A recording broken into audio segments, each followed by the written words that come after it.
Hi everyone! I hope you are doing great. This video is where you will learn how to fix all RAM not fully usable in Windows 10 and 11. So, without further ado, let's get into the process. To fix the RAM usage issue, open the Windows search from Start menu and search for System Configuration. Now, instead of clicking on Open, click on the Run as Administrator option. Here, on this window, you need to select Boot option. After that, click on the Advanced option and uncheck Maximum Memory field if it is already checked.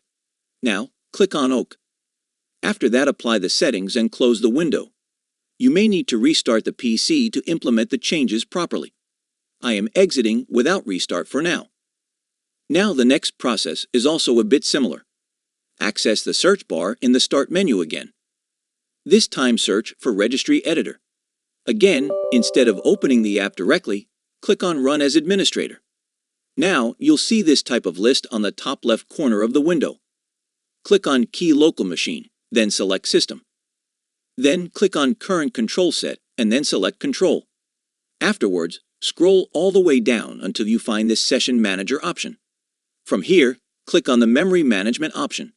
From the window on the right, select the Clear Page File at Shutdown option. Click on it, then select Modify. Here, insert 1 as value data under the hexadecimal base and click on OK. Now, you may have to restart your PC. This will resolve your problem. If you find this video helpful, like it and share it with friends. Also, keep following my YouTube channel for more useful tutorials.